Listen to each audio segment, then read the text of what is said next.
Regular service is back online for PSA after several months of being down. Or is it? The news is out there, but only sort of. Let's look at that in more detail in today's episode of DIY Sports Cards.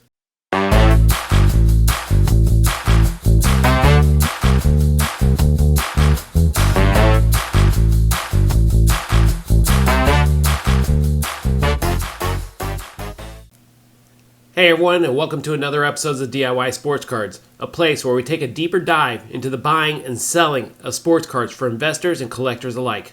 I'm Ramon, the founder of this channel, and also the owner of IconicTradingCards.com. Well, PSA is out. They relaunched the regular service, at least according to some elements of their website, and also to some PSA dealers.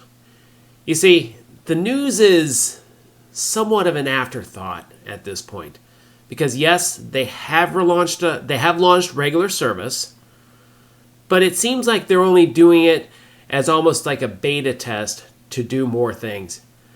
What PSA does not want to do is they don't want to get back to what they saw in March of 2021, when they received probably close to 600,000 card submissions per day. They got 600,000 cards in the first part of March. I think they're still suffering from PTSD from their decision to shut down because of that, and they're trying to avoid that decision at all costs again. So what they're doing is they're kind of making it a soft opening and tiptoeing lightly into regular submission. So today, let's take a look at what they have decided, what they're showing on their website, and pretty much what all this means. Let's have a look, shall we? Okay, so here we find ourselves at PSAcard.com. This is the home page. So you go to the top here, you click on services, and you drop down and you've got some propaganda about their trading card grading. You go on down, give some details on the grading and crossover details. And here's their grading prices. $150 for Express, $150 for Super Express. Wait a sec. Where's the regular pricing? They just came out sort of and said regular pricing was in existence. Alright, well let's dig a little deeper. If we come back to the home page, let's click on Customer Communication Center. This is the actual update they said. They're actually releasing regular submissions later this month. And they're doing this in the form of a new submission demand management process. They're going to be doing this through the virtual queuing events. And quite frankly, it really doesn't say too much beyond that. It does have some FAQs. I guess there's people asking questions about this.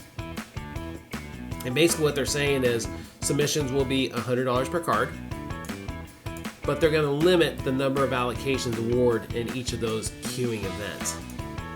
So basically, they're saying, okay, we're only going to allow a certain number of cards to be graded this week or this month, and here's how much the customers can fight for, how many they want to submit.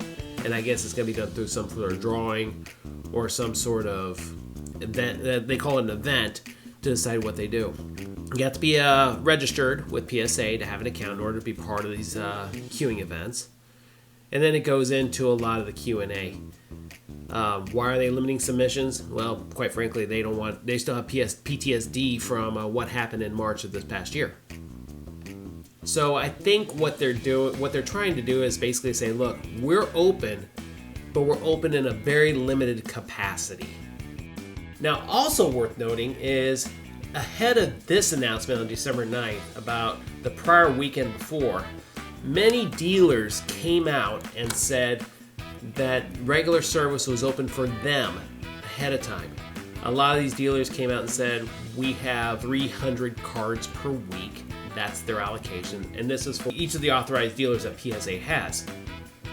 Well, if you come into PSA and you look under, if you go back to the home page, what you'll find is, if you go under services, you can go to the dealer directory. And what's interesting is they give a list of every one of PSA's authorized dealers that are out there. Baseball Card Exchange, Wax Insurance, you can actually filter to either name, city, and state. But what you're going to find out is in the entire dealer directory, there are 164 dealers available. Now this is worldwide. If you filter this to the US only, what you're going to find out is there are only 157 dealers. available. So 164 dealers worldwide. Now each one of these, now this is not known yet, piecing the information together. What I'm understanding is each of these dealers are allowed a certain amount of submissions per week. And it sounds like the submissions are around the realm of 300 cards per week. Let's stop right there. What does this necessarily mean for everyone? Well, the obvious thing is PSA is on allocation. They're allocating their grading submission because they still have yet to solve the capacity problem that they have. In other words, they can't support the demand that PSA has in grading cards. So as a result, they're limiting what they take in. By outsourcing the backlog problem that they have to the dealers through in their network and to the customer by saying, we're only going to take what we can do right now. We value you as a customer, but we have to limit what we can bring in because we can't cover everything that everybody wants to bring in. Now for the end user, is this good news for you? Only to the point that PSA has opened another level, a cheaper level. Now it's still expensive, it's still $100 a card, but hey, it's a step in the right direction there as well. Now while they're limiting capacity, at least they're giving customers a closer to realistic opportunity to submit more of the premium cards that don't quite have the declared value above $1,000 and makes it more realistic. But I think the other winner in this too is SGC, HGA, all of these other card grading companies that are out there, because PSA has basically just told the market to say, look, I can't handle base cards. I can't handle those value picks. So you're going to have to take that somewhere else because we're not going to be supporting that anytime soon. So that's why companies like SGC, HGA, you name it, they have an opportunity to continue to grab additional market share from PSA and prove to the industry their legitimacy in grading cards and hopefully establish themselves to get to a critical mass where they become a significant player in the grading process. PSA is king, but there's definitely a window of opportunity for these other companies to claim the throne. And I really do hope it happens. I'm not saying I dislike PSA. I like them. I think they're a first-class operation. But they don't have to be the only first-class operation out there. This industry does need competition. This industry does need balance. Is PSA's news good news or bad news? It's just news.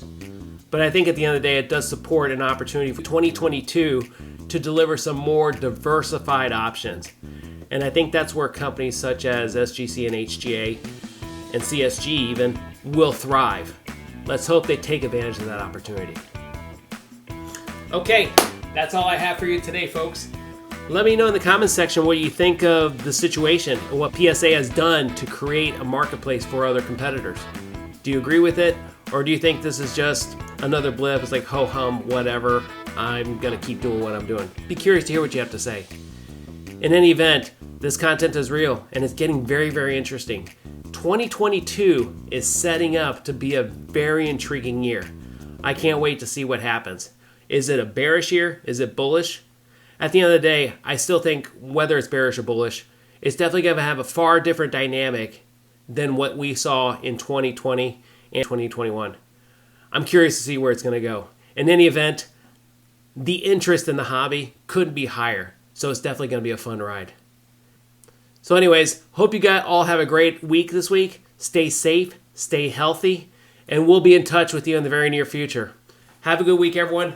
Peace out.